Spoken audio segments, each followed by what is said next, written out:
எல்லா உயிர்களும் பின்பற்று வாழ்க. திருச்சிற்றம்பலம், திருச்சிற்றம்பலம், திருச்சிற்றம்பலம். நம்ம பேச இருக்கின்ற தலைப்பு என்ன? அருணோதயம். அருண உதயம், அதாவது சூரிய உதயம், ஆதித்தன் உதயம் கூட சொல்லலாம். இந்த அருணோதயத்தை இரண்டாக பிரிக்கலாம். அருண கூட்டல் உதயம், அருணன் கூட்டல் உதயம். அருணன்னா யாரு? சூரியன். இந்த பிரபஞ்சத்துல சூரியன் உதயமாகும் போதுதான் இருள் நீங்கிடுது இல்லையா? அதே மாதிரி நமக்குள்ளும் எப்பொழுது சூரியன் உதயமாகின்றாரோ அப்போதான் நமக்குள்ள இருக்கக்கூடிய அந்த மாயா இருள்கள் முற்றாக நீங்கும். இந்த உலகில சகல உயிரினங்களும் இந்த சூரிய உதயத்தினால பெரும் பயன்களை அடைஞ்சு வருது இல்லையா? இப்ப பிரபஞ்சத்துக்கு எது ஒத்ததோ அதுவே நம் தேகத்திற்கும் ஒத்தவை. என்னன்னா, ஏன்னு சொல்றோம்னா, இந்த பிரபஞ்சம் எப்படி பஞ்சபூதங்களால் ஆக்கப்பட்டிருக்கோ அதிலிருந்து பிறந்த நாமும் நம்ம தேகமும் இந்த உடல் தத்துவமும் பஞ்சபூதங்களால் தான் ஆக்கப்பட்டிருக்கு. அதனால பிரபஞ்சத்துக்கு எது ஒத்ததோ அது நம்ம தேகத்துக்கும் ஒத்ததுதான். பிரபஞ்சத்துல சூரியன் உதயமாவதை போல நமது தேகத்துக்குள்ளேயும் சூரியன் உதயமாகணும். அப்பதான் நம்ம அகத்திற்குள் இருக்கக்கூடிய இருளானது அகன்று போகும்.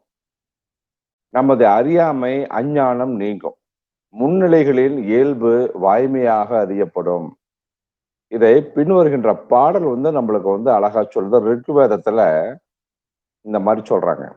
வானூறு தமம் சரிப்பால் வயங்குயர் உணர்த்தி தானே ஈனமார்ந்து ஒளிக்கு மல்ல ஏகுவித்து உகங்கள் மாந்தார் ஊனமில் வகை படைத்த அவற்றினை உடைத்து சாரன் தான் உகர் காந்தை தான் கண் கொண்டு ஒளி சாத்துவானே. அதாவது இருளை அழிக்கக்கூடிய காரணாகிய சூரியனது காந்தையும், காந்தம்னா அந்த வெப்பம், காந்தையும் வானத்தின் கண் உள்ள இருளை ஒழிப்பவளுமாகிய உஷை எல்லா பிராணிகளையும் உறக்கத்தை உணர்த்தி தானாகவே ஒளிந்து கொள்ளுகின்ற இருட்டை ஓட்டி மனிதர்கள் ஏற்படுத்தியுள்ள கால நிர்மாணங்களை போவதும் வருவதுமாக இம்சித்து தனது சொந்த பிரகாசத்தினால் விளங்குவாள். அப்ப யுகம் என்பது ஒரு கால வளவைதான். சுவசாரம் இப்படின்றது ஒரு வடமொழி பதம். இதுக்கு என்ன அர்த்தம்னா உடன்பிறப்புன்னு அர்த்தம். இரவும் உசசும் உடன்பிறப்புகள் சொல்றாங்க. ஆனால் சாயனரோ ஸ்வயமேவ சாந்திம் நிஷாம், தானே போகின்ற நிசியை என்பார் சொல்றார். நிசினா இரவுன்னு ஒரு அர்த்தம் இருக்கு தெரியுமா? நடுநிசின்னு சொல்றோம்ல, நடு இரவு. அப்படி சாரன் ஜாரன் ராத்திரேகி ஜாயுதுகு சூரியன், இரவை மறையும்படி செய்பவன். அதாவது சூரியன் என்று சொல்வாரு சாயனர். சாயனர்னா வித்யாரண்யர் நம்ம சொல்லலாம். அப்ப நம்ம தேகத்துல அருணன் எனப்படுவது எதுவென்றால் அதுதான் உற்ற ஆக்கையின் உருபொருள் ஆகிய சிவம் என்னும் செம்பொருள். அப்ப நந்தி ஒளின்றதும் அமல ஒளிங்கிறதும் அமல நிறைங்கிறதும் அமல ஐகாரம் என்று சொல்லப்படுவதெல்லாம் இதுதான். பின்வரக்கூடிய பிரமாணங்கள் எல்லாமே நம் உடலில் ஒளிர்கின்ற சிவம் என்னும் செஞ்ஞாயிற்றின் இயல்பை நன்கு புலப்படுத்தும். இதுல மாணிக்கவாசகர் சொல்றாரு பாருங்க, கோயில் திருப்பதிகத்துல இன்றுனக்கு அருளி இருள் கடிந்து உள்ளத்து எழுகின்ற ஞாயிறே போன்று நின்ற நின் தன்மை நினைப்பற நினைந்தேன். நீயலால் பெரிதுமற்று இன்மை சென்று சென்று அணுவாய் தேய்ந்து தேய்ந்து ஒன்றாம் திருப்பெருந்துறை உரை சிவனே, ஒன்று நீ அல்லை அன்றி ஒன்று இல்லை, யார் உன்னை அறிகிற்பாரு. இது பிரம்மஞான அறிவை வெளிப்படுத்தக்கூடிய திருவாசகத்தில் வரக்கூடிய ஒரு பாசுரம். இந்த பாசுரத்தை திருவாசகத்தினுடைய இருதயமான பாசுரம்னு சொல்லுவாங்க நம்மளுடைய ஞானிகள் எல்லாமே. அதாவது என்ன இதுக்கு அர்த்தம்னா, எனது ஆன்மா சிறிது சிறிதாக மும்மல திரையங்களிலிருந்து விடுபட்டு மேல் நோக்கி செல்ல செல்ல அணுவாக தேய்ந்து முக்தி நிலையை அடைந்தது. அந்த நிலையில் வேறொரு பொருளை அறியாமலும் விரும்பாமலும் அனுபவிக்காமலும் இந்த உலகையும் மறந்து என்னையும் மறந்து நிற்கின்றேன். அழகிய இருதய குகையாகின்ற திருப்பெருந்துறையில் வாசம் செய்கின்ற பரமேஸ்வரனே, அந்நிலையில் உன்னையே மெய்யுணர்வுகளால் அனுபவித்து அனுபவித்து உனது திருவடிக்குள் அடங்கி நிற்கின்றேன். அப்போது எனக்கு நீ அருள் செய்யும் காலம் வந்துவிட்டது என்று என் மீது கருணை கூர்ந்து அதிகாலையில் முளைத்தெழும் மேலே செல்கின்ற சூரியனைப் போல உனது பேரொழியான அருட்கலைகளை வீசிக்கொண்டு எனது அறியாமையாகிய மாயா மலங்களின் இருளை நீக்கி என் திருவடிகளுக்குள் நின்றாய். இதன் காரணமாக நான் உன்னை அன்றி வேறு எந்த பொருளும் சத்திய மெய்ப்பொருள் ஆகாது என்ற பிரம்மஞானத்தை நான் மெய்யுணர்வுகளால் பெற்றதே உனது திருவுருளால் அன்றி கருவிகளின் வழியாகவோ தற்போதத்தின் வழியாகவோ இல்லை என்பதை உணர்ந்து விட்டேன். அவ்வாறு உனது அருள்கலைகளை என் மீது அருளிய உனது பெருங்கருணையை என்னவென்று புகழ்வேன். நீ இவ்வுலக பொருள்களுக்குள் ஒரு பொருளாக இல்லை என்றாலும் கூட நீ இல்லாத பொருளே இவ்வுலகில் இல்லை என்று உன்னை காண்பவர் யாராவது இருக்கின்றார்களா? இல்லை என்றுதான் சொல்ல வேண்டும். இதுதான் அந்த பாசுரத்தினுடைய பொருள். அப்ப அது சொல்லக்கூடிய ஞான மெய்ப்பொருள் என்ன? அப்ப சூரியனை கண்டது இருளெல்லாம் பறந்து ஓடிடும், ஒளியானது இருளை ஓட்டிடம் விரட்டிவிடும் குணம் கொண்டது இல்லையா? நாம ஞானத்தை அடைய விடாம அந்த மும்மல திரையங்கள், அதாவது ஆணவம் மாயை கண்மம், நாம் திருவடிகளை உட்காந்துட்டு இருட்டாகி அஞ்ஞான தத்துவங்களை தொடர்ந்து வளர்த்துக்கிட்டே வருது இல்லையா? அப்ப எப்போது இந்த ரெண்டு திருவடிகளும் மகார திருவடியில ஒன்று சேர்கிறதோ அப்போதும் அபான வாயு ஆவிநிலையை பெற்று பிரணவத்தின் உச்சிக்கு சென்றடையுமோ அப்போதும் தான் சிதாகாயத்தின் மேலுள்ள சிற்சபையில் இருக்கக்கூடிய சிவம் அருளொளியாக வெளித்தோன்றுவார். அந்த சிவ ஒளியால் தான் மும்மலங்கள் எரிந்து நாசமடையும். அப்ப அந்த மும்மலங்கள் உண்டாக்குகின்ற அந்த அஞ்ஞான இருட்டை எரித்து ஒழிப்பதற்கு உன்னை விட யாராலும் இயலாது என்பதைத்தான் என்ன சொல்றாரு? இருள் கடிந்து உள்ளத்து எழுகின்ற ஞாயிறே போன்று நின்ற நின் தன்மை நீயலால் பெரிதுமற்று இன்மை அப்படின்னு சொல்ற. அப்ப இதை நான் பிரம்மஞானத்தை செய்யும் போது திருவடிகளுடைய இணைப்பினால் என் மனம் இல்லாது போகின்ற நிலை ஒன்று உருவாகும். அப்ப நினைவுகளும் மனமும் அங்கு இருக்காது. இதை நான் தெரிஞ்சுக்கிட்டேன் அப்படிங்கிறத தான் நினைப்பற நினைந்தேன்னு சொல்றார். அப்ப நம்மளுடைய சாதகர்கள், நம்மளுடைய பிரம்மஞான தவத்தை தீக்கையாக வாங்கி கொண்ட நம்ம சாதகர்கள் இருக்காங்க இல்லையா, அவங்க சுடராளி தவத்துல திருவடியினுடைய சுழுமுனை நாடிக்குள்ள நுழைந்து, அடுத்து வஜ்ர நாடிக்குள்ள நுழைந்து, அதற்கடுத்து சித்திர நாடிக்குள்ளும் நுழைந்து, அதற்கும் அடுத்ததாக பிரம்ம நாடிக்குள் நுழைந்து உயிரொலிய தொடும்போதுதான் மும்மலங்களுடைய அஞ்ஞான பதிவுகள் அணு அணுவாக தேய்ந்து போயிருக்கும். இதன் பின் தான் உயிர்கூட்டில் இருக்கக்கூடிய சிவக்கலைகள் உதித்து எழும்பி வெளியே வரும் என்பதைத்தான் சென்று சென்று அணுவாய் தேய்ந்து தேய்ந்து ஒன்றாம் திருப்பெருந்துறை உரை சிவனே அப்படின்னு சொல்றார். அப்ப இறைவன் தனித்திருக்கும் போது ஒளியாக உருவமற்றும், நல்ல கவனிங்க, இறைவன் தனித்திருக்கும் போது ஒளியாக உருவமற்றும் சக்தியோடு இணைந்திருக்கும் போது உருவமாகவும் தோன்றுவதால் ஒன்று நீ அல்லை அன்றி ஒன்று இல்லை அப்படின்னு சொல்றார். அப்ப இறைவன் தனிச்சிருக்காருன்னு வச்சுக்கங்களேன், ஒளியாக இருக்கிறான்னு வச்சுக்கங்களேன், அப்ப உருவம் இல்லாம இருப்பார். எப்ப சக்தி என்ற ஒளிக்கலைகளோடு சேருகின்றாரோ, சவுண்ட் எனர்ஜி அதோடு சேருகின்றார், அப்பதான் அவருக்கு உருவம் தோன்றுது. அப்ப ஒளிக்கு உருவம் இல்லை, ஆனா சவுண்டுக்கு உருவம் வரும்.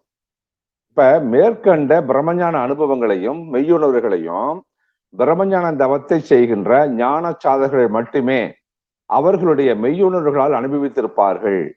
மற்றவங்களாம் அதை அனுபவிக்க முடியாது இல்லையா? இதைத்தான் அவர் என்ன சொல்றாரு, யார் உன்னை அறியகிற்பாரு அப்படின்னு சொல்லி முடிக்கிறார். அப்ப இதைத்தான் திருமந்திரமும் சொல்லுது. என்ன சொல்லுது? 2944வது திருமந்திரம். முகத்தில் கண்கொண்டு காண்கின்ற மூடர்கள் அகத்தில் கண்கொண்டு காண்பதே ஆனந்தம். மகட்கு தாய் தன் மணாளனோடு கூடிய சுகத்தை சொல்லென்றால் சொல்லுமாறு எஞ்சனே. இப்ப இந்த மாதிரிதான் ஒரு தாய் தன் கணவனோடு கூடிய இன்பத்தை எப்படி தன் மகள் கேட்கும்போது சொல்ல முடியாதோ, அதை போல இறைவனாகிய கணவனுடன் மனைவியாகிய நம் கண்மணி புணரும் போது உண்டாகக்கூடிய பேரின்ப சுகத்தை வார்த்தைகளில் வடித்துவிட முடியுமா? வள்ளல் பெருமான் திருவாயால் இறைவனோடு புணர்ந்து இன்புற்று அருள் பெற்ற நிலையை அருள்விளக்க மாலையாக நமக்காக பாடி கொடுத்துள்ளார். அந்த ஞான புணர்வில் தலைக்கலாம் பாருங்கள். இது வள்ளல் பெருமான் சொல்றாரு பாருங்களேன். இறைவன் தன்னோடு கலந்த பின்னாடி அவருக்குள்ள ஏற்பட்ட அந்த ஞான அனுபவங்கள், மெய் உணர்வுகள் என்ன சொல்றாரு பாருங்க. அப்ப தனக்குள்ள வந்து அந்த ஒரு அற்புதமான ஒரு பரவச உணர்வு ஏற்பட்டுருச்சு. அப்ப இறைவனை பார்த்து சொல்றாரு, அற்புத ஆண்டவரை பார்த்து, அருள் விளக்கே, அருட்சுடரே, அருட்ஜோதி சிவமே, அருள் அமுதே, அருள் நிறைவே, அருள் வடிவ பொருளே, இருள் கடிந்து என் உளம் முழுவதும் இடங்கொண்ட பதியே, என் அறிவே, என் உயிரே, எனக்கு நீய உறவே, மருள் கடிந்த மணியே, மாற்றறியா பொண்ணு, மன்றில் நடம்புரிகின்ற மணவாளா, எனக்கே திருளளித்த திருவாளா, ஞான உருவாளா, தெய்வ நடத்தரசே, நான் செய்மொழி ஏற்றருளே, குளிர் தருவே, தருநிழலே, நிழல்களிந்த கனியே, ஓடையிலே ஊறுகின்ற தீஞ்சுவை தண்ணீரே, உகந்த தண்ணீர் இடைமலர்ந்த சுகந்த மணமலரே, மேடையிலே வீசுகின்ற மெல்லிய பூங்காற்றே, மென்காற்றில் விளை சுகமே, சுகத்தில் உறும் பயனே, ஆடையிலே இணை மணந்த மணவாளா, கரைந்து விடாது என்னுடைய ஞாபகத்தை இருந்து கனத்த சுவை தருகின்ற கற்கண்டே, கனிவாய் விரைந்து வந்து என் துன்பமெல்லாம் தவிர்த்த அருளமுதே, மெய்யருளே, மெய்யாகி விளங்குகின்ற விளக்கே, திரைந்த உடல் விரைந்துடனே பொன் உடம்பே ஆகி திகழ்ந்து அழியாது ஓங்க அருள் சித்தே மெய்சத்தே, வரைந்து என்னை மனம் புரிந்து பொது நடம் செய் அரசே, மகிழ்வுடன் நான் புனைந்திடும் சொன்மாலை அணிந்தருளே, கதைக்கு வழிகாற்ற கண்ணே, என்னை கண்ணில் கலந்த மணியே, மணியில் கலந்த கதிரொளியே, விதிக்கும் உலகுயிர்க்கு உயிராய் விளங்குகின்ற சிவமே, மெய் உணர்ந்தோர் கையகத்தே விளங்குகின்ற தீங்கனியே. இப்ப இதுவரை வள்ளல் பெருமான் அருள் கவியாக பாடிய எவ்வளவு பாடியிருக்காரு பார்த்தீங்களா? எல்லாம் கடைசியில் எங்க வந்து நிற்கிறாரு? திருவடியில் கொண்டாந்து பாடிடுவார். நம்முடைய மாணிக்கவாச பெருமான் அதுக்கு சளைத்தவரா? அவருக்கும் குருவாச்சே, வள்ளல் பெருமானுக்கும் குருவாச்சே. அவர் என்ன சொல்றாரு பாரு, இறந்து இறந்து உருக என் மனத்துள்ளே எழுகின்ற ஜோதியே, இமையோர் சிறந்தனில் பொழியும் கமலை சேவடியாய் திருப்பெருந்தறி உரை சிவனே, நிறந்த ஆகாயம் நீர் நிலம் தீ கால் ஆயவை அல்லையாய் அங்கே கறந்ததோர் உருவே, கலித்தனன் உன்னை கண்ணுற கண்டுகொண்டு இன்றே. கோயில் திருப்பதிகத்தல. அதாவது உன்னுடைய திருவிரலை வேண்டி வேண்டி என் திருவடிகள் உருகுவதால் அங்கு தோன்றுகின்ற ஒளியே, அசையா நாட்டம் கொண்ட விண்ணவர்களின் சிரத்தின் மீது பிரகாசிக்கின்ற சிவந்த தாமரை மலர் போன்ற திருவடிகளை உடையவனே, அழகிய பிரணவ குகையாகிய திருப்பெருந்துறையில் வீற்றிருக்கின்ற பரமேஸ்வரனே, எங்கும் பரவியுள்ள ஆகாயம் நீர் நிலம் தீ காற்று ஆகிய ஐம்பூதங்களாகவும் அவை அல்லாதவனும் ஆகி அந்த பூதங்களில் மறைந்து அருள் உருவமாக இருக்கின்ற ஒப்பற்றவனே, இப்பொழுதே உன்னை கண்ணார கண்டுகொண்டு மகிழ்ச்சியில் தலைத்து கொண்டிருக்கின்றேன். இதுக்கு இந்த பாடலுக்கு ஒரு ஞான மெய்ப்பொருளையும் பார்த்துடலாம். அதாவது மனித தேகத்துல தூள வடிவில் இருக்கக்கூடிய பஞ்சபூத சக்திகள் இருக்கு இல்லையா, அது சூக்கும தேகத்திற்கு உள்ள வந்து மறைஞ்சு இருக்கு. இதனால சூக்கும தேகத்தை ஒப்பற்ற தேகம் என்பதைத்தான் நிரந்தர ஆகாயம் நீர் நிலம் தீ கால் ஆய் அவை எல்லையாய் அங்கே கறந்ததோர் உருவேன்னு சொல்றார். அப்ப அந்த ஐம்பூதங்களுக்கும் ஆதாரமாகிய கலைகளை உருவமாக கொண்டவன் என்பதாலும் அந்த உருவம் எளிதில் புலனாகாமையாலும் ஆங்கே கறந்ததோர் ஊருன்னு சொல்றார். அருள் சார்பு பற்றிய திருவுரு என்பதால ஓர் உருன்னு சொல்றார். அப்ப சிவத்தை திருவடிகளால் சிதாகாயத்தில் கண்ணார கண்டு இன்புறணும். அதைத்தான் உன்னை கண்ணுற கண்டு கொண்டு இன்றே அப்படின்னு சொல்றார். அப்ப இருதய கமலத்துள் வாசம் செய்து கொண்டு எவன் அன்னத்தை புஜிக்கிறானோ அந்த அக்னியே ஆகாயத்தில் சூரிய தேஜஸாக இருந்து கொண்டு காலன் என்கிற பெயரை அடைந்து கண்ணுக்கு காணப்படாமல் சகல பிராணிகளையும் அன்னமாக பட்சிக்கிறான்.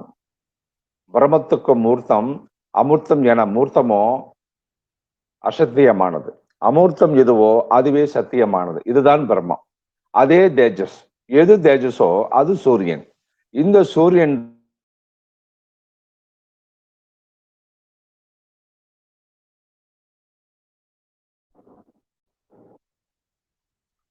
ஓம் என்றது 3 மாத்திரை இல்லையா? எது? ஆ, உ, இம். இவைகள் தான், இந்த 3 மாத்திரைகள் தான் அவயவங்கள். இவைகளினாலே இந்த பிரபஞ்சம் குறுக்கு நெடுக்கமாக சேர்க்கப்பட்டிருக்கிறது. இது நான் என்று சூரியன் சொன்னா, இந்த ஆதித்தனை ஓங்காரம் என்று தியானம் செய்யுங்க. உங்களுடைய ஆத்மாவை சூரியனிடத்தில் சேருங்கள். ஆத்மாவை சூரியனிடத்திலும் சூரியனை ஆத்மாவிடத்திலும் சேர்த்து ஏகமாக பாவியுங்கள். இந்த விஷயத்தை குறித்து சாந்தோக்கிய உபநிடத்தில் 1 5 வரைக்கும் உள்ள சர்க்கம் சொல்லப்பட்டிருக்கு.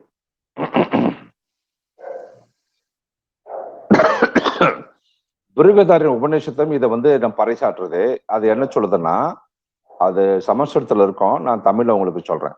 என் பேச்சு என் மனதில் வேறொன்றட்டும், என் பேச்சில் என் மனம் வேறொன்றட்டும், பிரம்மன் என்னை தன்னை வெளிப்படுத்தட்டும், என் மனமும் பேச்சும் வேதங்களின் உண்மையை புரிந்து கொள்ள எனக்கு உதவட்டும்.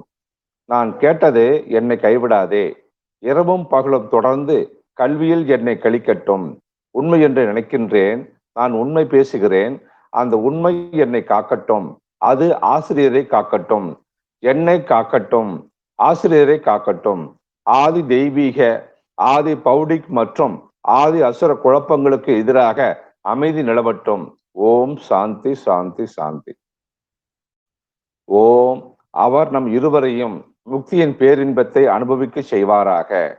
வேதாகமத்தின் உண்மையான அர்த்தத்தையும் கண்டறிய நாம் இருவரும் முயற்சி செய்வோம். நம் கல்வி பலனடிக்கட்டும். நாம் ஒருபோதும் ஒருவருக்கொருவர் சண்டையிடக்கூடாது. அது முழுமையானது, இது முழுமை. முழுமையிலிருந்து முழுமை வெளிப்படுகிறது. முழுமையிலிருந்து முழுமை மறுக்கப்படும் போது எஞ்சியிருப்பது மீண்டும் முழுமையே. ஓம் சாந்தி சாந்தி சாந்தி. என் உறுப்புகள், பேச்சு, பிராணன், கண், காது மற்றும் என் ஐம்புலனின் சக்தி அனைத்தும் வலுவாக வளரட்டும். அனைத்து உபநிடதங்களின் பிரமாணத்தை நான் ஒருபோதும் மறுக்கக்கூடாது. பிராமணன் ஒருபோதும் என்னை கைவிடக்கூடாது. அந்த உறவு நிலைத்திருக்கட்டும். உபநிடதத்தில் சொல்லப்பட்ட நற்குணங்கள் எனக்குள் வேறொன்றட்டும். அவர்கள் என்னில் இளைப்பாறட்டும். ஓம் சாந்தி சாந்தி சாந்தி. ஓம் வணக்கத்து உரியவர்களே, மங்களகரமானதை எங்கள் காதுகள் கேட்கட்டும். எது சுபம் என்று பார்க்கலாம். உமது புகழை பாடுவோம். எங்களுக்கு ஒதுக்கப்பட்ட வாழ்நாளை முழு ஆரோக்கியத்துடனும் வலிமையுடனும் வாழ்வோம். வேதத்தில் போற்றப்படுகின்ற இந்திரன், அனைத்தையும் அறிந்தவனாகிய பூஷன், எல்லா தீங்குகளிலிருந்தும் காக்கின்ற தர்ச்சனையும், நமது ஆன்மீக பொழுவையும் காக்கும் பிரகஸ்பதியையும், நமது வேத படிப்பிலும் அதில் உள்ள உண்மைகளை பயிற்சி செய்வதிலும் செழிப்பை காக்கட்டும். ஓம் சாந்தி சாந்தி சாந்தி. வேதங்களில் முதன்மையானவனும் அவற்றிலுள்ள அமிர்தத்தை விட மேலானவனுமாக எல்லாவற்றுக்கும் இறைவனான அவன் எனக்கு ஞானத்தை அருளட்டும். அழியாமைக்கு வழிவகுக்கும் பிரமத்தை பற்றிய அறிவால் நான் அலங்கரிக்கப்படுகிறேன். என் உடல் வலுவாகவும் வீரியமாகவும் ஆகட்டும். என் நாவு எப்பொழுதும் மகிழ்ச்சியான வார்த்தைகளை உச்சரிக்கட்டும். நான் என் காதுகளால் நிறைய கேட்கலாம். நீ உலக கரைகளால் மறைக்கப்பட்ட பிரம்மனின் சீதை. நான் கற்றுக்கொண்டதை நான் ஒருபோதும் மறக்கக்கூடாது. ஓம் சாந்தி சாந்தி சாந்தி. வணக்கங்கள். என் மனமும் இவை அனைத்தும், உடல், இந்திரியங்கள், பிராணங்கள் போன்றவை நன்றாகவும் இருக்கட்டும். ஓம் சாந்தி சாந்தி சாந்தி. நான் மரத்தை அழிப்பவன். என் புகழ் கொன்றின் உச்சியை போல் உயர்ந்தது. நான் சாராம்சத்தில் சூரியனைப் போல தூய்மையானவன், நான் உயர்ந்த பொக்கிஷம், நான் அனைத்து ஞானி, அழியாத மற்றும் அழியாதவன். இது திரிசங்கு உணர்தல். ஓம் சாந்தி சாந்தி சாந்தி. இந்த பிரபஞ்சத்தை ஆதியில் படைத்தவனும் வேதங்கள் யாரை புகழ்ந்து பாடுகிறானோ அவனிடம் என் புத்தி பிரம்மஞானத்தால் பிரகாசிக்க வேண்டும் என்ற உறுதியான நம்பிக்கையிலும் அடைக்கலம் புகுகின்றேன். சூரியன் நமக்கு நல்லவராக இருக்கட்டும். வருணன் நமக்கு நன்மை செய்வானாக. சூரியன் நமக்கு நல்லவராக இருக்கட்டும். இந்திரனும் பிரகஸ்பதியும் நமக்கு நன்மை செய்யட்டும். மகத்தான முன்னேற்றங்களை உடைய விஷ்ணு நமக்கு நன்மை செய்வாயாக. பிரம்மனுக்கு வணக்கம். வாயுவே உமக்கு நமஸ்காரங்கள். உண்மையிலேயே நீயே கண்ணுக்கு தெரியும் பிரம்மன். நான் உன்னை காணக்கூடிய பிரம்மன் என்று அறிவிப்பேன். நான் உன்னை நீதிமான் என்று அழைப்பேன். நான் உன்னை உண்மை என்று அழைப்பேன். அவர் என்னை காப்பாராக. அவர் ஆசிரியரை பாதுகாக்கட்டும். அவர் குருவை பாதுகாக்கட்டும். அவர் என்னை காப்பாராக. அவர் என் குருவையும் பாதுகாக்கட்டும். ஓம் சாந்தி சாந்தி சாந்தி. இப்படி ரிக்வேதத்திலையும் எஜுர்வேதத்திலையும் சாம வேதத்திலையும் அதர்வ வேதத்திலையும் அயம் ஆத்மா பிரம்மா, இந்த ஆத்மாவே பிரம்மன் அப்படின்னு சொல்லப்படுது. அப்ப இது வார்த்தைகளால் குறிக்கப்படுற விஷயமா? அகங்காரா முதல் உடல் வரை எல்லாவற்றினுடைய பின்பகுதியிலும் இருப்பதே ஆத்மன் என்று சொல்லப்படுற ஒரு விஷயம்தான். அப்ப அந்த பிரம்மன் என்ற சொல் முழு பிரபஞ்சத்தினுடைய பின்பகுதியிலையும் சுயம் பிரகாசமாகவும் இருக்கக்கூடிய அந்த மாபெரும் உண்மைகளை குறிக்கிறது.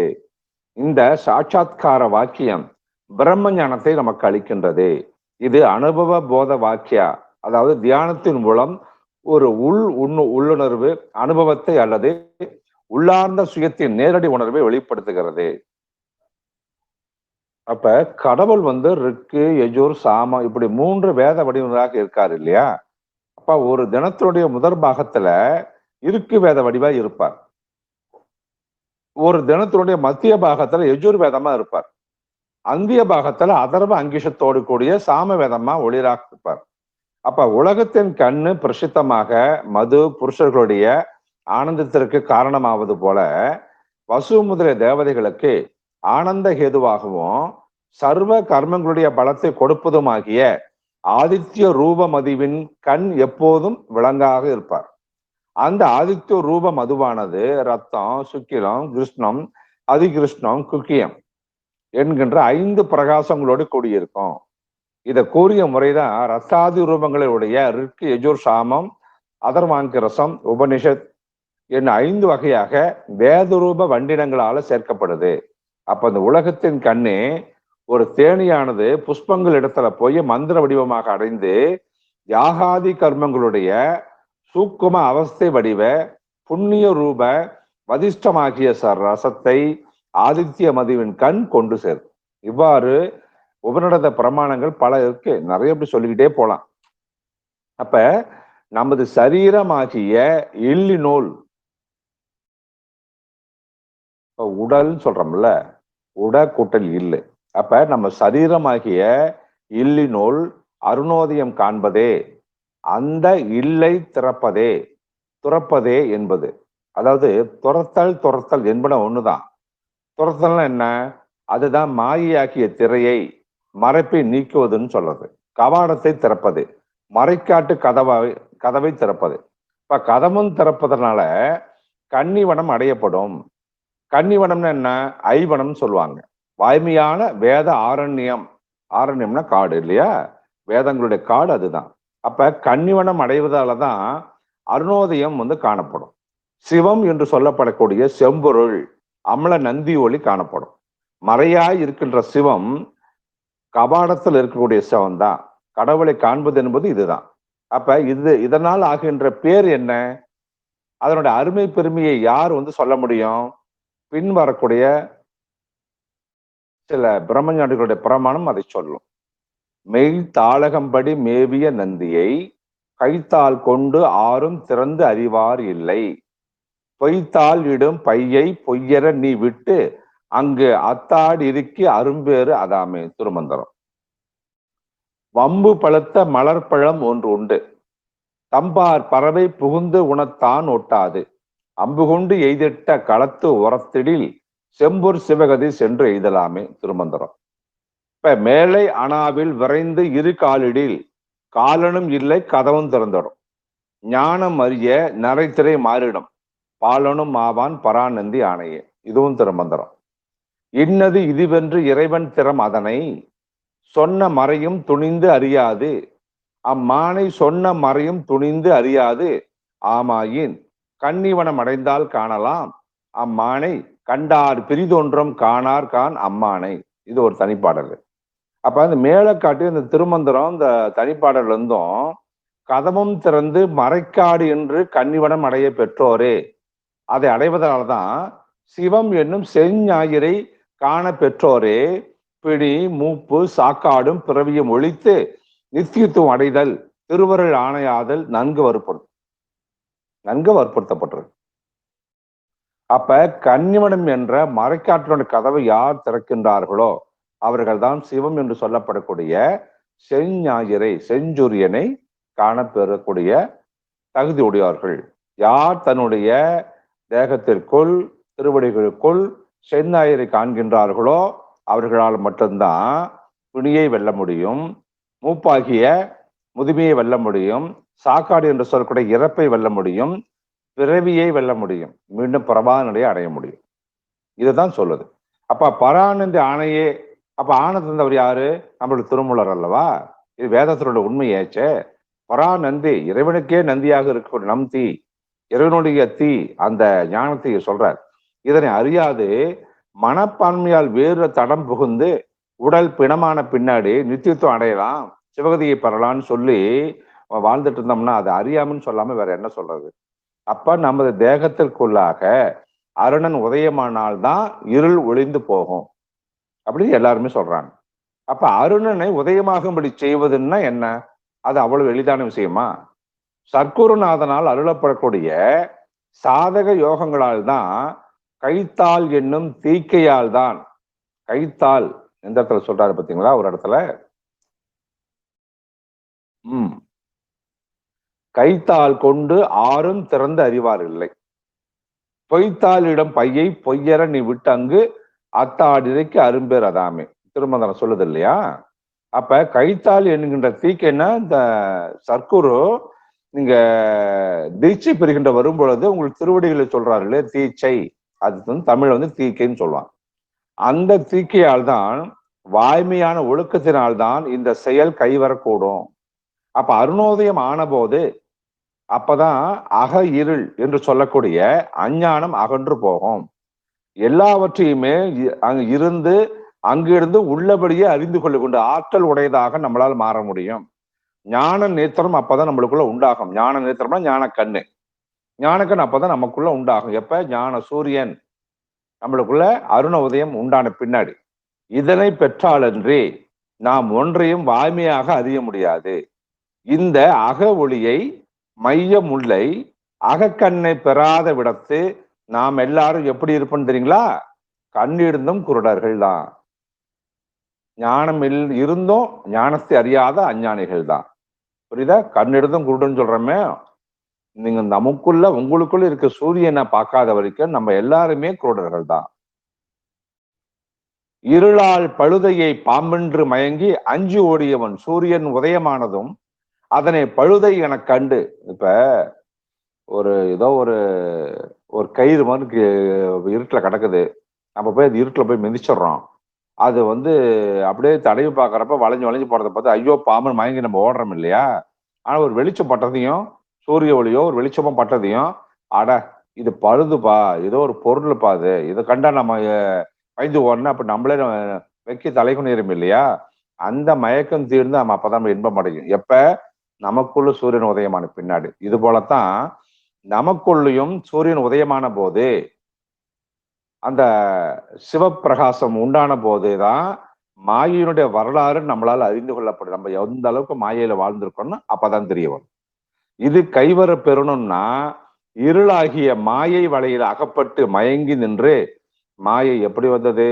அது உள்பொருளா, இல்பொருளா, இல்லாத பொருளா, இல்ல இப்படின்னு பலவாறு வந்து பேசி பேசி சாதலை அடைய கற்ற குட்டி கல்வி வன்மையால் உளறி குளறி சர்ச்சை விளைந்து உண்மையை கண்டுபிடிக்க முடியாம மேன்மை நடை நம்மளால அடைய முடியாமே போயிடுது.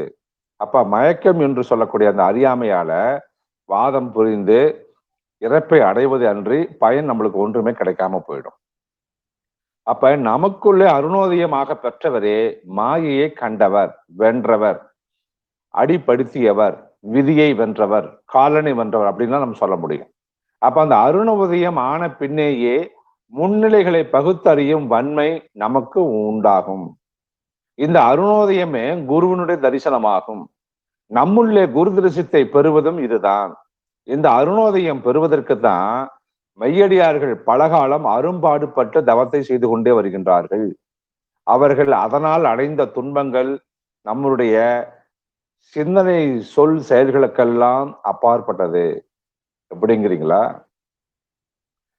ஏனை யாவரும் எய்திடல் உற்றுமற்று இன்ன இன்னதென்று அறியாத தேனை யானையை கரும்பின் இன் தேரலை சிவனை என் சிவலோக கோனை மானன நோக்கி தன் கூரனை குறுகிலேன் நெடுங்காலம் ஊனை யான் இருந்து ஓம்புகின்றேன் கெடிவேன் உயிரோ யாதே. திருச்சாதகத்துல சொல்றார் ஆத்ம சுத்தியில. பிணக்கு இல்லாத பெருந்துரை பெருமான் உன் நாமங்கள் பேசுவார்க்கு இணக்கு இல்லாததோர் இன்பமே வரும் துன்பமே துடைத்து எம்பிரான் உனக்கு இல்லாததோர் வித்து மேல் விளையாமல் என் வினை ஒத்த பின் கணக்கு இலா திருக்கோலம் நீ வந்து காற்றினாய் கழுக்குன்றிலே. திருக்கழுக்குன்று ஒண்ணு, இதெல்லாம் திருவாசகத்துல.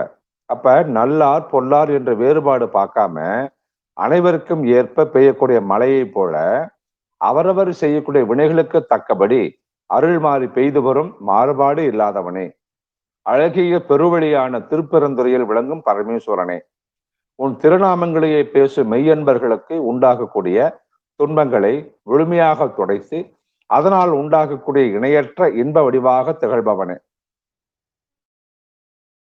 ஈரம் உலர்ந்து போகாத தனித்தன்மையுடைய பிறவி விதையான விந்துவானது மோகத்தினால் வெளிப்படாமல் இருக்கும்படி எனக்கு இருவனை ஒப்புக்கு கொள்ளும்படி வந்த பிறகு என்னுடைய துன்பத்தை நீக்கி தேகத்தின் ஆயுளை அடக்கி வைத்து கொண்டிருக்கக்கூடிய அளவில் அடங்கா திருவடிவத்தை பிரணவ மலை உச்சியான திருக்கழுக்குன்றத்தையே நீ காட்டி அருளினாய். அப்ப ஞான பொருள்கள் அனைத்துமே திருவனினுடைய மத்திய பாகமான மெய்ப்பொருளில்தான் அமைந்திருக்கு. அந்த ஞான பொருள்கள் விரிந்தும் அகன்றும் காட்டி கொண்டிருப்பதால பிணக்கலாது பெருந்துன்னு சொல்றார். அப்ப சாதகன் பிரம்மஞான தவத்தை செய்யும் போது அவனது பிரணவ குகைக்குள்ள இருந்து ஞான சுரூபங்கள் தெய்வாம்சமாக தோன்றி நிற்கும். இந்த காட்சிகளை சாதகன் கண் கொட்டாது விழித்த நிலையிலேயே பார்த்துக்கிட்டு இருப்பான். இதைத்தான் இணக்கு இல்லாததோர் இன்பமே வரும் அப்படிங்கிற. அப்ப சாதகன் நன்றாக சுடராளி தவத்தை செய்ய கற்றுக்கொண்டு விட்டால் அவனுக்கு இரு திருவடிகளையும் மகாரத்தில் கொண்டு போய் சேர்த்து விடுவதற்கு எந்தவித சிரமமும் இருக்காது. அந்த நிலை வாய்ப்பின் அவனுக்கு பிரணவ குகையை திறக்கின்ற தேவை இல்லாது போய்விடும் என்பதைத்தான் இணக்கில்லாத அப்படின்னு சொல்றாரு. அப்ப சுடராளி தவத்துல சாதகன் அடையக்கூடிய ஆன்ம தரிசனத்தை ஓர் இன்பமே வருங்கிறாரு. பிரம்மஞான தவத்துல மும்மலங்கள் எரிந்து நாசமாவத துன்பமே துடைத்துங்கிறாரு. வாடுதல் இல்லாத தன்மைகளை கொண்ட விந்துவை உனக்கில்லாததோர் வித்துங்கிறாரு. அப்ப விந்தும் நாதமும் உலக உற்பத்திக்காக மட்டும்தான் பயன்படுத்தப்படணும். ஆனா மானிடங்கள் இந்த அரிய ஞானப்பொருளை காமம் மோகம் என்ற உணர்வுகளில் தொலைத்து கொண்டிருக்கு. இவ்வாறு காமத்திலும் மோகத்திலும் உயிரணுக்களை சேதம் செய்யாம தவத்தினால் பரவிந்துவாகவும் பரநாதமாகவும் மாற்றிவிட்டால் நல்வினைகள் உண்டாகி இறைவனை சென்றடைந்திரும் நிலையைத்தான் வித்து மேல் விளையாமல் என்வினை ஒத்த பின் அப்படிங்கிறார். இதுக்கு ஆதாரமாக மாணிக்கவாசருக்கு முன்னாடி வாழ்ந்த திருமலரை என்ன சொல்றாங்க, விந்துவும் நாதமும் விளைய விளைந்தது வந்த இப்பல்லுயிர் மண்ணுயிர்க்கு எல்லாம் அந்தமும் ஆதியுமா மந்திரங்களும் விந்தடங்க விளையும் சிவோகமே. அப்ப இந்த திருமந்திர படம் நல்லா உற்று பாருங்க. சிவ உருவமானது எண்ணற்ற உருவங்களாக மாறி மாறி தோன்றிக் கொண்டேதான் இருக்கும். இதுதான் கணக்கிலா திருக்கோலங்கிறார். அப்ப மாணிக்கவாசகர் சொல்லக்கூடிய அந்த கழுகு என்ற சொல் என்ன, இதை ஏற்கனவே ராமாயணத்துல சடாயு சம்பாதி என்று சொல்லப்பட்டிருக்கு. அப்ப தேகத்தினுடைய ஆயுளில குறிப்பிட இந்த சடாயு என்ற வார்த்தை அந்த காலத்துல பயன்படுத்தப்பட்டிருக்கு. தேகத்தின் ஆயுள் கணக்க பிரம்மஞான தவத்தின் மூலமாக கடந்து போகும் நிலைதான் சிரஞ்சீவி நிலையாகும். இதைத்தான் ஆதி தமிழ் சித்தர்கள் பிரம்மஞானம் என்ற சிரஞ்சீவி கல்வியை இந்த உலகுக்கு கொடுத்துட்டு போனாங்க. அப்ப 10 தலை கொண்ட ராவணன் என்ற மனதினால் சடாயுவின் இறக்கை வெட்டப்பட்டது. இதுதான் ஆயுளின் எல்லை. வெட்டுதல் என்பது ஆயுளின் முடிவு நிலை. ஆயுள் முடிந்ததும் நம்மால் எதுவும் செய்ய முடியாமல் சவமாய் கிடப்போம் இல்லையா? ஆனா சடாயுவிற்கு ஒவ்வொரு நாளும் அந்த இறக்கை வளர்ந்து வந்து ஒரு நாள் பறக்கின்ற ஆற்றலை பெற்று நிற்கும். அதுதான் சிரஞ்சீவி நிலை. இதை போலத்தான் மனித தேகத்தினுடைய தசைகளை பிடுங்கி தின்னக்கூடிய கழுகைத்தான் மனித ஆயுளை முடிக்கும் பறவையாக காட்டப்பட்டது. திருவாசகத்தில் நம்ம தெளிவா நம்ம எழுதியிருக்கோம். திருவடியின் பிரணவ குன்றில் கழுகு இருப்பதைத்தான் கழுக்குன்றில அப்படின்னு சொல்றார். சரி, இந்த பிரமாணங்கள் எல்லாமே அருணோதயமாகிய குருவினுடைய தரிசனத்தை தான் சொல்லுது. இதுவே அமல முதற்படி, முத்திக்கு வாசற்படி. புறத்தே அருணோதயம் ஆவதற்கு அறிகுறியாக புல்லொளி முதலிட கேட்கப்படும். புல்லொளினா பறவைகளுடைய ஒளி. அகத்தும் இவ்வாறு நாதங்கள் கேட்கப்படும். தவம் செய்யறவங்களுக்கு நிறைய பேர் நாதத்தை கேட்கறீங்க இல்லையா? அதுக்கெல்லாம் உங்களுக்கு அருணோதயம் ஆக போகுதுன்னு அர்த்தம். உள்ளொளி நாத புல்லொளி முழங்க என ஆண்டோர்கள் கூறியுள்ளதை அறிக. இருளரை திறந்த பெருவெளி மண்டபத்து உயர் நாதாந்த திருமலர் அமலையில் உலக மெய் போர்ப்ப மொழி தடுமாற உள்ளொளி நாத புல்லொளி முழங்க 35 ஞானவார் அமுத பானமது ஆர்ந்து. அதாவது நாதங்கள் சிவ சன்னிதானத்துல ஓயாமல் ஒழிச்சுக்கிட்டே இருக்குன்றதுனால அந்த சிவ சன்னிதானத்தை அடைபவர்களால அவை கேட்கப்பட வேண்டிய ஒருதலையே அது ஆகும். தம்முள்ளே அருணோதயம் ஆதற்கேற்ற அறிகுறி காணப்பட்ட போதுதான் மணிவாசகர் திருப்பள்ளி எழுச்சி பதிகத்தையே அருளி செய்கிறார். அப்ப திருப்பள்ளி எழுச்சி பாடுவதற்கு முன்னாடி மாணிக்கவாசக பெருமான் தனக்குள்ள அருணோதயத்தை பார்த்துறாரு. அதன் பின்னாடிதான் திருப்பள்ளி எழுச்சியை பாடுறாரு. அப்ப பின்பர்களோட திருவாக்குகள் தான் இந்த உண்மையில உணர்த்தது. எப்படி சொல்றாரு? கூவின பூங்குயில், கூவின கோழி, குருகிகள் ஏம்பின சங்கம், ஓவின தாரகை, ஒளி உதயத்து ஒருப்படுகின்றது. விருப்புடன் நமக்கு தேவ நற்செறி கழல் தாளினை காட்டாய் திருப்பெருந்துறை உரை சிவபெருமானே, யாவரும் அறிவறியாய் எமக்கு எளியாய் எம்பெருமான் பள்ளி இழந்து அருளாயே. திருப்பள்ளி எழுச்சில 3வது பாடல் பாசுரம். அழகிய பிரணவ கமலமாகிய திருப்பெருந்துறையில் வீற்றிருக்கும் சிவபெருமானே, யாவரும் அறிவதற்கு அரிதானவனே, கருணையால் மெய்யடியாறு ஆகிய எங்களுக்கு எளிதாக வந்து அருள் செய்பவனே, பொழுது புலர்வதை உணர்த்த வேண்டி அழகிய பூங்காவன குயில்கள் கூவுகின்றது. கோழிகளும் பொழுது விடுவதை காட்டி கூவுகின்றன. பிறவகை பறவை இடங்களும் ஒழித்து விட்டன. சங்குகள் நாதத்தை முழங்குகின்றன. சித்திரத்தை தீட்டும் நட்சத்திர வெளிச்சங்கள் ஆகாயத்தில் பிரகாசித்துக் கொண்டிருக்கின்றன. உதயத்தின் ஒளியானது நிலத்தின் கண் வந்து விழ ஆரம்பிக்கின்றது. எம்பெருமானே, துயில் நீங்கி எங்கள் பால் அன்போடு தெய்வ நன்மையை கொடுக்கும் வீரம் செறிந்த ஞான கடலாகிய பிறவியருக்கும் உனது நல்ல திருவடிகள் இரண்டையும் காட்டி அருள்வாயாக. அப்ப குருகுணன்னா பறவை, தாரகன விண்மீன், நல் தாள்னா பிறவி அறுத்து வீடழைக்கும் நன்மையுடைய தாள். விருப்போடு நமக்கு என்பதற்கு நமக்கு விருப்பம் உண்டாகும் போது இப்படி சொல்லலாம். அப்ப திருவடியில் இருக்கக்கூடிய அநாகத இடத்தை கீழாக கற்பிக்கிறார் மாணிக்கவாசகர். அதனால அங்கு நின்று எழும் நாதத்தின் ஒளிய குயிலின் ஓசை போல இருப்பதால் பூஞ்சோலைகள் வாழும் குயில்களை பூங்குயில்னு சொல்றார். அப்ப இந்த பிரணவ குகையில் தான் அதனோட அடிப்பகுதியில தான் அபான வாயு இருக்கு.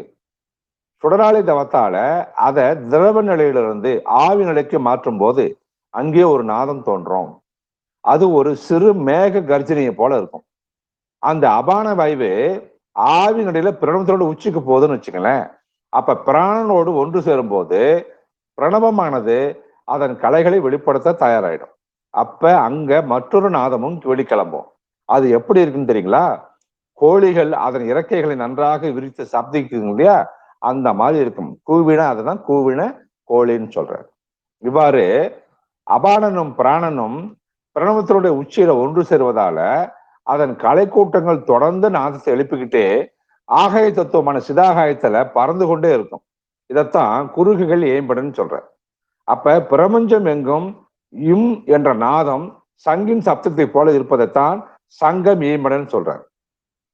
சங்கத்தை ஊதி பாருங்க, சவுண்ட் வரும் இல்லையா, அதுதான் சங்கம் ஏம்பட.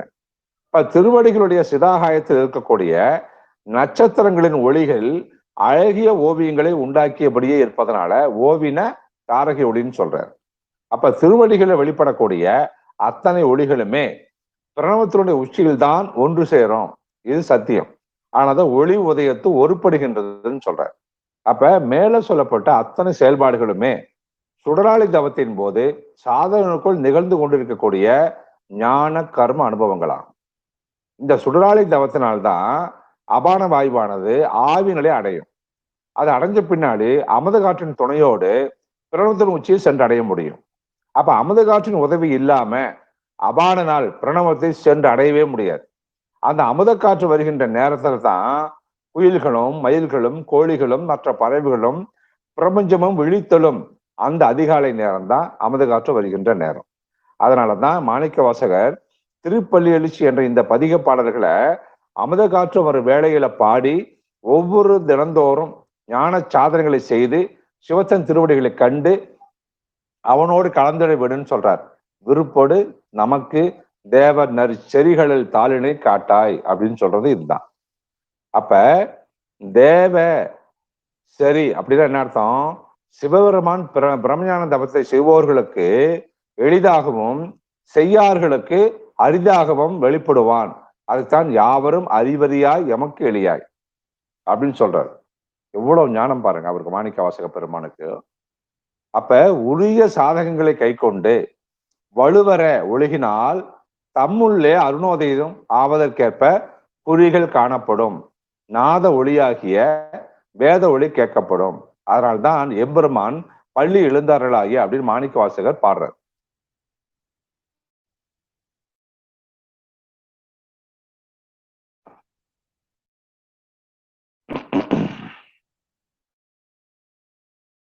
அது மட்டுமா, திருப்பலி எழுச்சில 7வது பாடல், அது பழச்சுவையென அமுது என அறிதற்கு அரிதென எளிதென அமரரும் அறியார். இது அவன் திருவுரு இவன் அவன் எனவே எங்களை ஆண்டு கொண்டு இங்கு எழுந்தருளும் மதுவளர் பொழில் திரு உத்தரகோச மங்கை உள்ளாய் திருப்பரந்துரை மன்னா எதியமை பணிகொளும் ஆறு அது கேட்போம் எம்பெருமான் பண்ணி எழுந்தருளுவாயே. அப்ப இறைவன் முழுமுதற் பழம்பொருள் தானே. அந்த பழம்பொருளின் சுவை பழத்தோட சுவையை ஒத்திருக்குமா இல்லையா? அந்த சுவை அமுதமா இருக்கும். அதை அறிய முடியாது இல்லையா? ஆனா அறிதற்கு எளிதானதுன்னு தேவர்களும் அறிந்திடாம இருக்காங்க. அந்த பழம்பொருளான சிவப்பொருள் தான் சிவத்தின் அழகிய உருவாய் இருக்கிறது. இவன் அவன் என்றெல்லாம் சொல்வது எங்களை ஆட்கொண்டு இங்கு எழுந்தருளும்படியான இன்பத்தை உண்டாக்குகின்ற தேன் மிகுந்த சோலை சூழ்ந்த அழகிய திரு உத்தரகோச மங்கையில் உறைபவன். அழகிய இருதய குகையான திருப்பரந்துரை மன்னவனே, நாங்கள் பிரம்மஞான தொண்டை செய்வதற்காக மெய்வழி எதுவென்று உன்னை கேட்டு அதன்படி நடப்போம் எம்பெருமானே நித்திரை விட்டு எழுந்தருளுக. அப்ப நமது தேகத்துல அழியா நிலையில் இருக்கக்கூடிய தெய்வ தத்துவங்களைத்தான் அமர நிலை கொண்டதுன்னு சொல்லுவோம் இல்லையா? இதை அறிந்தவர்களை அமரன்னு சொல்லலாம், அறியாதவர்களை அறியார்கள் சொல்லணும். அப்ப இறைவன் எப்படி இருப்பான்? என்ன, அவன் ஞான பழமாக இருப்பான் அப்படின்னு குரு சொல்றார். அந்த பழம் புளிக்குமா, இனிக்குமா, கசக்குமா அப்படின்னு என் குருகிட்ட கேட்டேன். இந்த உரையாடல் 35 வருஷத்துக்கு முன்னாடி சதுரகிரி மலையில் நடந்துச்சு. அப்ப எனக்கு வயசு 21. குரு பதிலளிக்க ஆரம்பிச்சார். மகனே, அஞ்ஞானத்தோடு இறைவனை சுவைப்பவர்களுக்கு புளிப்பார், மெய்ஞானத்தோடு பிரம்மஞான தவத்தோடு சுவைப்பவர்களுக்கு இனிப்பார். இறைவன் என்ற உயர் பிரபஞ்ச ஆற்றலை ஏற்க மறுப்போருக்கு கசப்பார் அப்படின்னு சொல்றார். அப்ப புளிப்பு, இனிப்பு, கசப்பு மூன்றுக்கு அர்த்தம் சொல்றாரு பாருங்க. எனவே பிரம்மஞான தவத்துல இருப்பவர்களுக்கு இறைவன் இனிப்பாக சுவைப்பார். ஏன் தெரியுமா? அவர்களுக்குத்தான் அமுதம் சுரக்க ஆரம்பிச்சிடும் இல்லையா? அமுதம் இனிப்பு சுவை அல்லவா, தேனின் சுவை அல்லவா, கரும்புச்சாரின் சுவை அல்லவா, தேனில் ஊற வைத்த பலாச்சுளையின் சுவை அல்லவா இறைவன். அமுதத்தை சுவைப்போர் அமரர்கள் என்ற தேவர்கள் ஆவார்கள் என்பதைத்தான் அது பழச்சுவையென அமுதன அறிதற்கு அரிதென எளிதென அமரரும் அறியார்னு சொல்றார். அப்ப இறைவனை ஒளியாக தன்னுள்ளே கண்ட பிறகு இறைவனுடைய திருவுருவம் ஒளிதான் தான் இருக்கும். அது இதுதான் என அறிந்து கொள்வதைத்தான் இது அவன் திருவுரு இவன் அவன் எனவே அப்படின்னு சொல்றார். அப்ப சுடராளி தவத்தால இறைவன் சாதகனுக்குள் அருள் கலையாக எழுந்து ஒளி வீசி அருள் செய்வான் அப்படிங்கிறத எங்களை ஆண்டு கொண்டு இங்கு எழுந்தருள்னு சொல்றார். அப்ப திருவடியின் ஈசானிய திக்குல ஈசன் வாழ்ந்து கொண்டிருப்பதை தான் உத்தரகோச மங்கை உள்ளாய்ன்னு சொல்றார். அப்ப உத்தரகோச மங்கைன்னு என்ன அர்த்தம் தெரியுங்களா? ஈசானிய திசை, அதாவது வடகிழக்கு மூலை. இறைவன் இருக்கக்கூடிய கோயிலுடைய வாசல்படி எங்க இருக்குதுன்னு என்றாவது யாராவது இது வரைக்கும் நம்ம சிந்திச்சிருக்கோமா? உடனே அனைவரும் கோயில் என்ற இடத்திற்கு குதிரை வேகத்தில் போகாதீங்க. யாம் கேட்கறது, உங்க தேகத்துக்குள்ள உங்க தேகத்துல எது கோயில், எது கோபுரம், எது கொடிக்கம்பம், எது பலிபீடம், எது கருவறை, எது இறைவன்? கருவறைக்கு முன்னே இருக்கக்கூடிய ரெண்டு பக்கம் இருக்கக்கூடிய துவாரபாலர்கள் யாரு? அவர்கள் எதுக்காக கருவறையுடைய ரெண்டு பக்கமும் சதா நின்றுகிட்டே இருக்காங்க? இப்ப ஐயரு பூசாரி இவங்கெல்லாம் எதுக்காக மணிய இடது கையிலையும் கற்பூர தீபத்தை வலது கையிலையும் ஒழித்து காட்டுறாங்க? தீபாராதனை காட்டுவதற்கு முன்பு ஏன் மணி சத்தத்தை எழுப்புறாங்க? கருவறையில் இருக்கக்கூடிய சிவலிங்கத்தை பார்த்துக்கிட்டு ஏன் நந்தி அமர்ந்திருக்கிறார்? சண்டிகேஸ்வரன் ஏன் மௌனத்தில் இருந்து கொண்டிருக்கிறார்? சிவாலயங்கள்ல நவக்கிரகங்கள் ஏன் ஈசானிய திக்குல மேற்கு நோக்கி அமைக்கப்பட்டிருக்கு? உற்சவமூர்த்தி வீதிகளை உலா வரும்போது சப்பரத்துல ஏற்றி கொண்டு செல்றாங்க இல்லையா? அதுக்கு முன்னிலையில ரெண்டு பக்கமும் ஒரு பந்தத்துல ஒரு தீபத்தை ஏற்றிக்கிட்டு ரெண்டு பக்கமும் ரெண்டு பேர் பிடிச்சிட்டு போறாங்கல்ல, கூடவே 10 வித மேலதாளங்களை இசைச்சுட்டே போறாங்கல்ல, அதெல்லாம் எதுக்கு? இதெல்லாம் என்ன சொல்ல வருது? இதை எத்தனை பேர் நம்ம சிந்திச்சிருக்கோம்? யாரிடமாவது இது பற்றி ஒரு கேள்வி கேட்டிருப்போமா? யாராவது பதில் சொல்லியிருப்பாங்களா? பதில் தெரியாம எத்தனை காலத்துக்கு தான் கோயில்னு கோயில் சொல்லுகின்ற ஞான செல்லுமலை தெரிந்து கொள்ளாம விட்டில் பூச்சிகளைப் போல, விலங்குகளைப் போல, பறவைகளைப் போல செத்து மணிஞ்சுக்கிட்டே இருக்க போறோம்? இதற்கான அத்தனை பதில்களையும் இறைவன் ஒரே ஒரு புள்ளியில் தானே நமக்கு வச்சிருக்கார். அந்த புள்ளி இருக்கின்ற குகையில் தானே இறைவன் திருப்பெருந்துறைவனாக உறைஞ்சுக்கிட்டு இருக்கார். இதைத்தான் திருப்பெருந்துறை மன்னா அப்படின்னு சொல்றார். அப்ப மேற்கண்ட கேள்விகளை இந்த நூலை படித்து விட்டு எம்மிடம் பேசுங்கள், விளக்கி உண்மையை மெய்ப்பொருளை காட்டி கொடுக்கின்றோம் சொல்லி அந்த திருவாசக நூல்களை நம்ம எழுதியிருக்கோம். அப்ப மேற்கண்ட அத்தனை கேள்விகளுக்குமே எது மெய்வழி என்பதை குருவிடம் கேட்டு தெரிந்து கொள்வதைத்தான் எது எம்மை பணிகொளும் ஆறு அது கேட்போம் அப்படிங்கிறார். அப்ப தம்முள்ளே அருணோதயமாக பெற்ற மெய்யடியாரே தாம் நினைத்தவற்றை எல்லாம் நிறைமுறையோடு அனுபவித்து அவாவினை விண்டு உபரதை பெற்று உண்மை துறவிகளாக ஜீவகாருண்ய மூர்த்திகளாக செயற்கரிய செய்வார் பெரியோராக இருப்பாங்க. அப்ப எம்பெருமான் உடலிடம் கொள்ள அதனால் உடல் உயிர் பூர்ண அமலமடைய பெறுவதும் அருணோதயமான பின்னேயே உள்ளதாகும். நம்முள்ளே அருணன் உதயமானதும் பிண்டத்து உள்ள அசுத்த நிறை ஒழிந்து ஆழம் என்னும் விஷம் அமுதமாக மாறி ஊன் ஒளி மயமாகும். உடல் ஊனம் நீங்கி வெளி வடிவமாகும். மீண்டும் சொல்றது ஒரு முக்கியமான வாசகம். எம்பெருமான் உடலிடம் கொள்ள அதனால் உடல் உயிர் பூரண அமலமடைய பெறுவதும் அருணோதயமான பின்னேயே உள்ளதாகும். நம்முள்ளே அருணன் உதயமானதும் பிண்டத்துள்ள அசுத்த நிறை ஒழிந்து ஆழம் என்னும் விஷம் அமுதமாக மாறி ஊன் ஒளிமயமாகும். உடல் ஊனம் நீங்கி ஒளிவடிவாகும் என்பது ரிக்வேதத்துல இதுக்கு உண்டான ஒரு பிரமாணம் சொல்லியிருக்காங்க. பாருங்களேன். சூரியனிடத்தில் தொங்குவிப்பன் யான் விடத்தை கல்லை ஏறுற விற்போன் தோற்பை தம்முளதமைத்தல் ஒப்ப சாரல் அணவனும் சாவை யாமுமே அதனை சாரோம் தூர மன்னவன் தன் பாதை அருகினால் சுமக்க பெற்றோன் ஆறு மாதிரிய தேனாய் ஆக்கினான் உன்னை மெய்யே. அதாவது கல்லை செய்து விற்பவன் தோல் பைகளில் அந்த கல்லை ஊற்றி தொங்கவிட்டு வைப்பது போல நான் விஷத்தை சூரிய வட்டத்தில் தொங்கவிட்டு வைப்பேன். அவ்விஷம் பட்ட காரணத்தால் அவன் சாக மாட்டான். அச்சூரியனுடைய அருள் உண்மையால் யாமும் சாக மாட்டோம். அவனுடைய பாதை வெகு தூரத்தில் உள்ளது. விஷமே அரி என்னும் குதிரைகள் சுமந்து செல்லும் அச்சூரியன் உன்னை இனிமை வாய்ந்த மதுவாக மாற்றிவிட்டான். அப்ப சூரியன் விஷத்தை கூட அமுதமா மாத்துது பாருங்க. அந்த சூரிய கதிர்களுக்கு அவ்வளோ பலம். இதனால் பிணி மூப்பு சாக்காடும் பிறவியும் ஒழிந்து நித்தியத்துவம் உண்டாகும் என்பது சத்தியம். அப்ப அருணன் உதயமாகி அவன் ஆக்கத்தால் ஊனம் ஒளிந்தோர்க்கு சாதல் என்பது இருக்குமா? இப்ப ஊனம் நீங்கிய உடல் பிணமாக விழுமா? விழும் என்பது இயற்கை விரோதம் இல்லையா? அப்ப ஊனமற்ற வடிவத்துக்கு சாதலை தரும் ஐ எது? சாதலை தரும் ஐ என்றால் என்ன? அதுதான் சா கூட்டல் ஐ, சாயை என்பது. சாயையாக தோன்றுவது ஊனமே அல்லவா? ஊனமற்ற வடிவமே நிழற்சாயை இல்லாத வடிவம். அதுவே பிரணவ வடிவம். இந்த வடிவமுடைய ஜீவன் முத்தரே ஞானாகாசத்தில் மறைதலுக்கு ஒருவராக தகுதி பெற்றோர் ஆவர். மெய்யடியார்கள் உடலம் பிணமாகி விழுமாயின் அவர் உடலகத்து சிவம்பிடம் அமல பேரொளி அமல அக்கினி ஆக்கமுற்றதா? அதனுடைய பயன் என்ன? அருணன் உதயமாகி ஆக்க முறாமையினால்தான் ஊனம் நீங்க பெறாத உலகமாக்கல் உடலமே பிணமாக விழுகிறது. மெய்யடியார்கள் உடலகத்து ஆக்கமுற்ற அருணன் சூரியன், அருணனாகிய அமல பேரொளியானது ஊனம் யாவற்றையும் விழுங்கி ஒளிமயமாக்கி யாவும் தானேயாக அனைத்தும் நிறைந்த அருவமான அகண்டாகார அழ்பெருஞ்சோதியோடு ஒன்றாய் நின்றிடும் என்பதை இங்கு நாம் அறிந்து கொள்ள வேண்டும். விசுவக்கராசம் என்பது இதுதான். அருளாய் வெளியாய் உலகு கண்டு போற்ற மறைதல் என்னும் உண்மை முத்து நிலை இதுவே என நாம் அறிய வேண்டும். அளந்து துரியத்து அறிவனை வாங்கி உளங்குள் பரஞ்சகம் உண்டது ஒழித்து கிளர்ந்த பரஞ்சவ சேரல் கிடைத்தால் விளங்கிய வெட்ட வெளியினும் ஆமே. திருமந்திரம் 2592.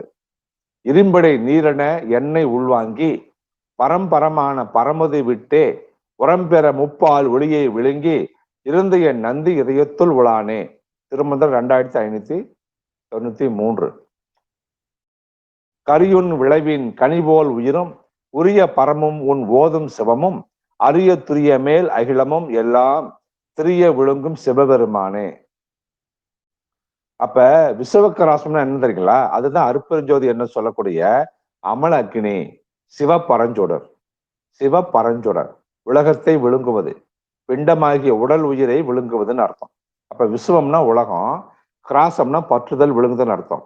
நாம் உடலகத்து ஜோதி ஆக்கமுற்றதனால் உண்டாகின்ற பயன் என்ன தெரியுமா? அருணோதயத்தினால் உண்டாகக்கூடிய பயன் இதுதான் நம்ம அறிஞ்சு கொள்ள வேண்டும். அப்ப அருணன் உதயமாகி ஆக்கமுறுவதால் அன்றி பிறவாறு மாயா சம்பந்தம் நீங்க பெறுமா? ஊனம் ஒழியுமா? மாயை கடத்த முடியுமா? நித்தியத்தை பெற முடியுமா? இதெல்லாம் முயற்கொம்பு தான்.